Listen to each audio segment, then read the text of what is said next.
Assalomu alaykum hurmatli do'stlar. Bugun sizlar bilan biz WordPress bo'yicha ikkinchi darslikni ko'rib chiqamiz. Ushbu darslikda biz nimalar o'rganamiz? Ushbu darslikda WordPressni qanday qilib o'rnatish haqida bo'lib o'tadi. Hop, bizga bu uchun nima kerak bo'ladi? Bu darsimizda biz ya'ni veb-saytni ko'tarishdan oldin biz localhost, ya'ni localhostimizni ko'taramiz va biz bu nima ekanligini bilib olishimiz kerak. Localhost bu o'zimizni shaxsiy kompyuterimiz hisoblanadi, ya'ni hozir foydalanayotgan kompyuterimiz bizga vaqtinchalikka server vazifasini o'tab beradi. Ya'ni biz o'zimiz qilgan ishlarimizni, ya'ni yaratayotgan veb-saytlarimizni o'zimiz ko'ra olamiz va keyinchalik sizlar bilan bularni haqiqiy serverlarga joylashni ham ko'rib o'tib ketamiz. Xo'p, bizga WordPressni o'rnatish uchun qaysi dastur kerak bo'ladi?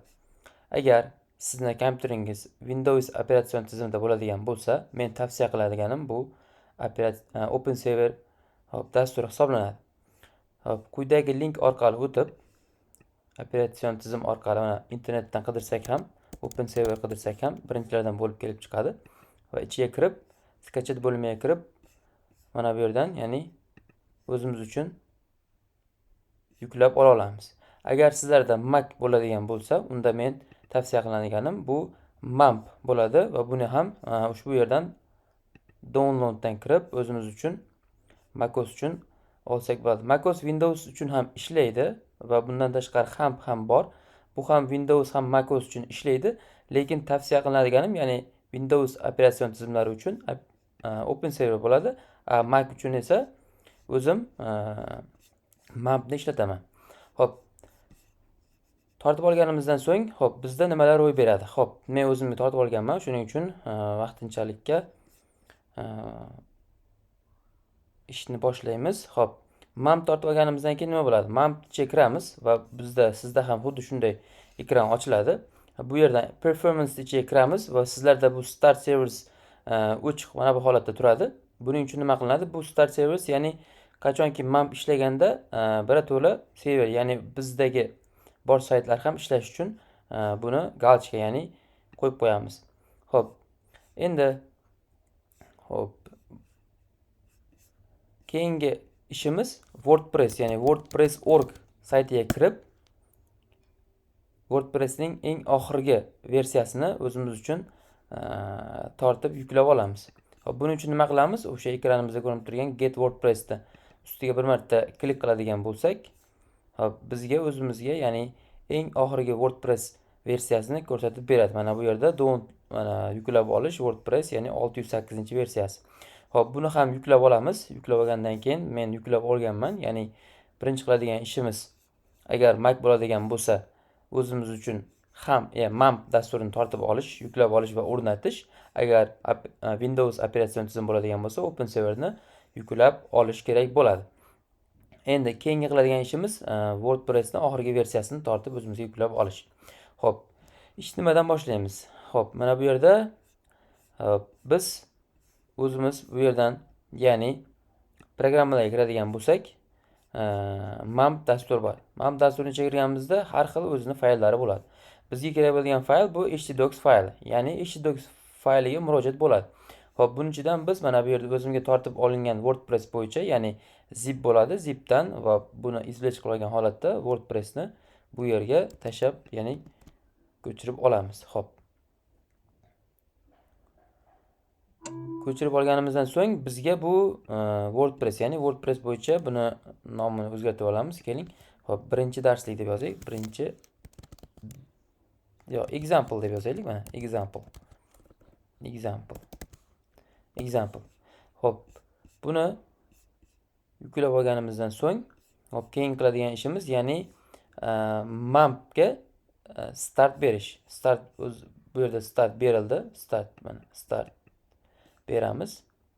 Start berganimizdan so'ng, internetim ozgina sekin ishlayapti. Xo'p, start berganimizdan so'ng bu yerda, ya'ni localhostimiz o'ziga kiradi va bu yerda nimalar bor? Tools bo'limiga kiradigan bo'lsak, bu yerda PageMyAdmin turibdi. Ustiga bir marta bosadigan bo'lsak, PageMyAdmin, ya'ni biz o'zimiz uchun, ya'ni veb-saytimiz uchun baza yaratib olamiz. Xo'p, baza qanday qilib yaratiladi? Bu yerdan Sazat baza kiramiz va o'zimiz uchun, ya'ni example sayti uchun baza yaratishimiz kerak bo'ladi. Buni qanday yaratamiz? Aytaylik. Xo'p.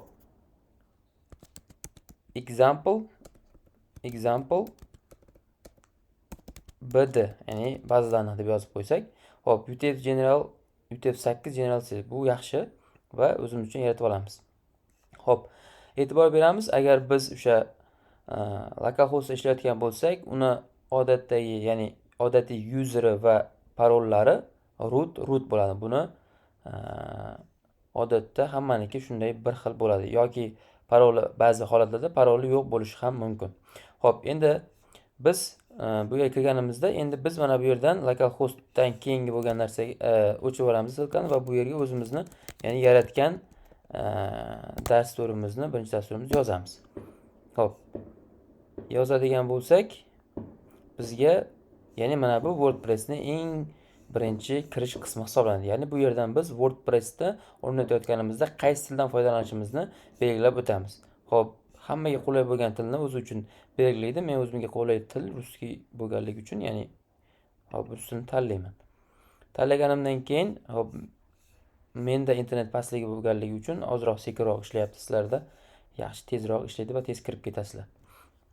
Xo'p, o'rnatgandan keyin bizdan hop WordPress salomlashyapti va bizdan so'rab turgan narsa baza danlat nomi, useri, parollari shuni so'rayapti. Xo'p, bosadigan bo'lsak, biz endi bazamizni yozishimiz kerak.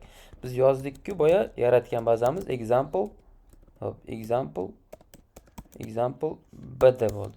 Endi e'tibor beradigan bo'lsak, email pользователimiz odatda bularniki root bo'ladi, ya'ni localhostniki. Va bu bilan biz yaratamiz. Mana все порядке, успешно прошли эту часть установки. Ya'ni biz WordPressni ustanovka qildik. Endi bizga qo'shimcha ma'lumotlar keladi. Bu nima ma'lumotlar? Bunga keladigan bo'lsak, bu ya'ni saytimizning nomi. Aytaylik, example sayti. Misol uchun example sayti. Xo'p, email пользователь, ya'ni biz adminga uchun adminga kirishimiz uchun kerak bo'ladigan username bu. Ya'ni aytaylik, oddiy admin. Hop, bu yerga ham admin deb yozamiz. Misol uchun admin 1 2 3 4 5. Ya'ni bu yerga parolni o'zimiz yozishimiz mumkin xohlagandek.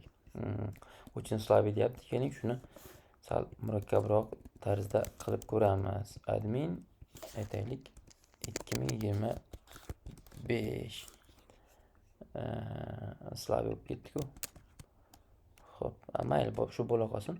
Xo'p, parolni подтвердить qilamiz. Xo'p. Keyin pochta yozishimiz kerak bu yerga. Ya'ni qaysi pochta asosiy pochtaligini. Misol uchun men o'zimnikini yozaman, siz ham shu o'zingiznikini yozib o'tasiz. gmail.com. Endi bu yerda nimani so'rayapti? E'tibor beramiz. Видимость для поисковых систем. Ya'ni saytingiz hozir bizda localhostda bo'lganligi uchun bu ishlamaydi va to'g'ridan-to'g'ri serverga murojaat qilganimizda bu degani, ya'ni saytimiz ishga tushgandan keyin to'laqonli indeksatsiya, ya'ni Google indeksatsiya qismi yoki yo'q, ya'ni poiskovik tizimi degan narsani beradi. Endi bu razrabotkada bo'lganligi uchun dastlab buni o'chirib qo'yamiz. Ya'ni biznikini indeksировать qilmasin saytimizni degan maqsadda buni galchik olib qo'yamiz. Hop, ustanovka WordPress. Hop, sayt tarat qo'ygan holatda endi kiramiz. Hop, mana e'tibor beramiz. Bu WordPress adminkasiga kirishdi. Login va parollari hozir kiritganimizdek. Menda sayt internet sekinligi uchun sekinroq ishlayapti. Sizlarda yaxshi ishlaydi deb umid qilaman. Mana ko'rib turganingizdek, biz WordPressni o'rnatib oldik o'zimiz uchun. Mana ko'rib turganingizdek, WordPressni asosiy, ya'ni adminka qismi hisoblanadi. Ushbu darsligimizda shulardan iborat edi. Yana qaytadan takrorlab o'taman. Birinchi navbatda biz nima qildik? Agar sizda Windows bo'ladigan bo'lsa, OpenServerni o'rnatib olasiz.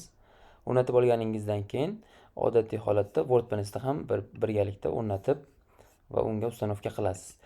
Sizda macOS bo'ladigan bo'lsa, tavsiya qiladigan MAMPni o'rnatib, quyidagi, ya'ni ko'rib o'tganingizdek ishlarni bajarasiz va ekranlaringizda mana shunday, ya'ni konsol qismi ko'ringan bo'lishi kerak bo'ladi. Agar tushunarsiz joylari bo'ladigan bo'lsa yoki savollaringiz bo'lsa, bemalol murojaat qiling. Qo'ldan kelgancha javob berishga harakat qilamiz. Ushbu darsligimiz shundan iborat. keyingi darsda bu qismlar bilan tanishib chiqamiz, ya'ni ichki qismlari bilan, ichki tizimlari bilan. Rahmat, sog' bo'ling.